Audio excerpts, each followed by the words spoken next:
Bom dia, meus amigos e minhas amigas. Hoje nós vamos falar sobre violência. Violência é algo que faz parte ainda da natureza do ser humano. Somos mais ou menos violentos de acordo com a nossa evolução.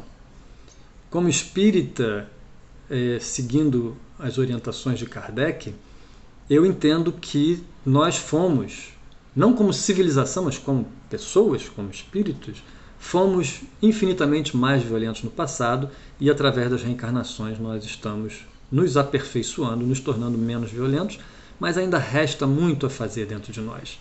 E assim, como a sociedade é um conjunto daqueles que vivem nela, a sociedade é naturalmente violenta, mas também caminhando para uma situação melhor no futuro. À medida que eu me melhoro, eu melhoro a sociedade.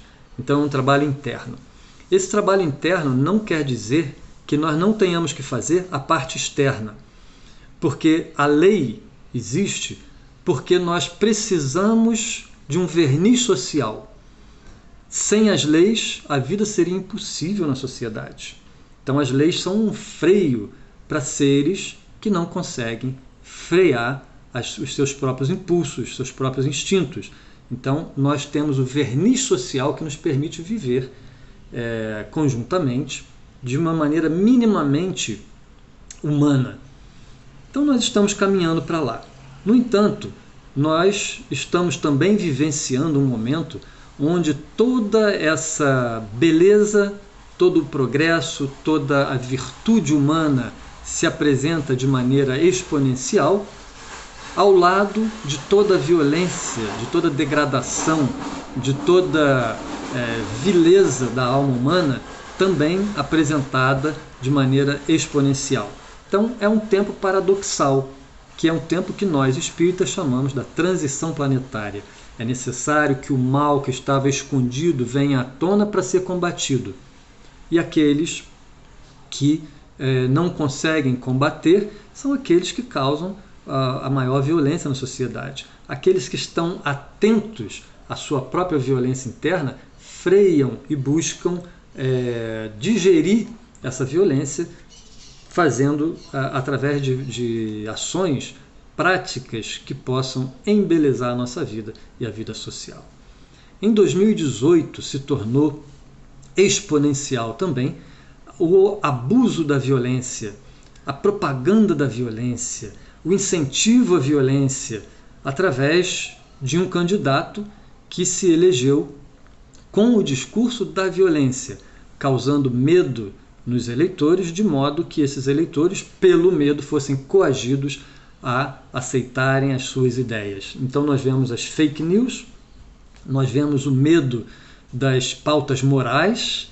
Então o outro é a favor do aborto, é a favor das drogas, da mamadeira com pênis, com o bico de pênis para as crianças mamarem ali, do banheiro unissex, do comunismo que vai acabar com a vida no planeta e outras mentiras que apavoram aqueles menos preparados, que apavoram aqueles mais ingênuos.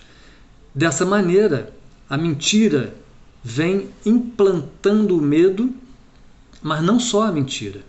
A mentira implanta o medo interno, mas existe um medo que é material, que é o medo da violência física. Os seguidores desse candidato, que agora é o governante, passaram a assimilar a maneira de ser e de agir do seu líder. Um líder que defende os grupos de extermínio, mais conhecidos antigamente como Esquadrões da Morte, que eu acho que é um título que mostra mais o que é. Grupo de extermínio acho que perde um pouco a força. É um esquadrão da morte, geralmente composto por policiais, que hoje em dia nós chamamos de milicianos, que não estão a serviço do Estado, estão a serviço de grupos secretos, muitas vezes endinheirados, muitas vezes empoderados no país, e que atuam então à margem da lei, na escuridão, matando aqueles que eles acham que devem morrer. Mas, na verdade, aqueles que eles acham que devem morrer, 90% são pretos pobres das comunidades. Porque uma comunidade cheia de preto e pobre é algo que incomoda demais essas pessoas. Como seria bom um mundo sem pobres? Só que eles não têm noção que os pobres é que trabalham nesse país e que impulsionam o país e que a vida deles seria impossível sem os pobres, para limpar a casa deles, etc. Bom, então, esse governante, ele tem um histórico de violência muito grande.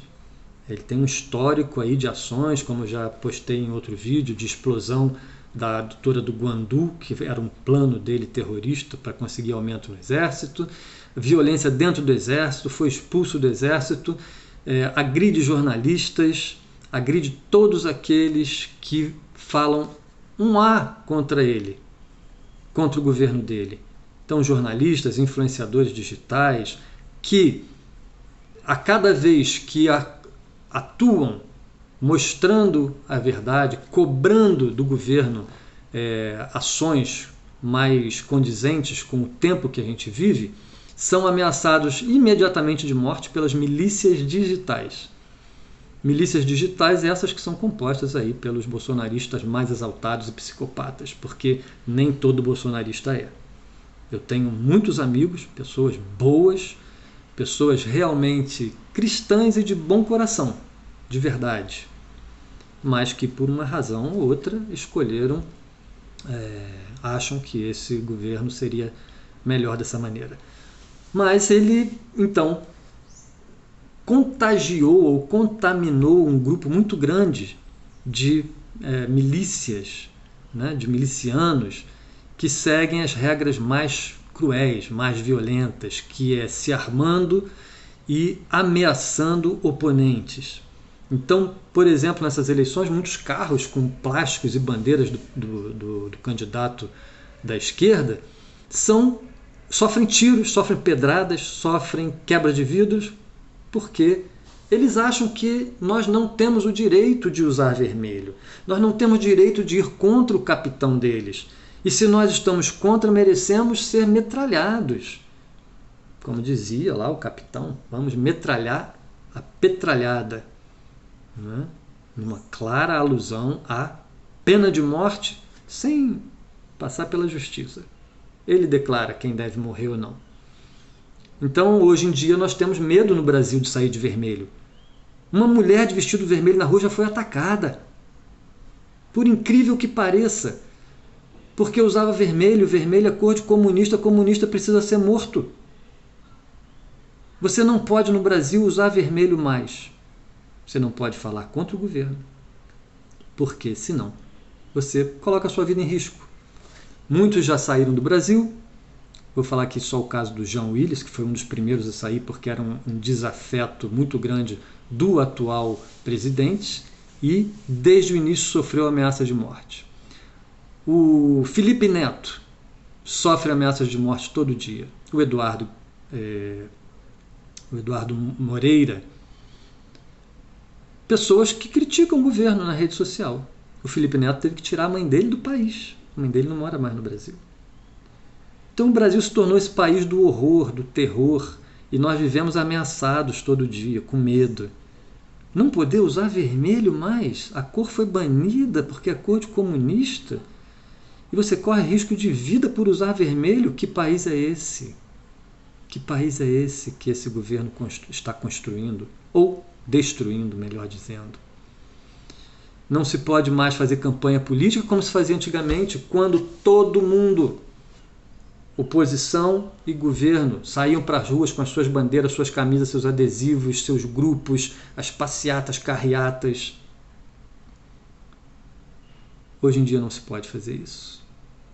Porque está arriscado levar uma bomba caseira, como foi no evento do Rio de Janeiro, de vir um drone jogar agrotóxico sobre as pessoas que estavam ali.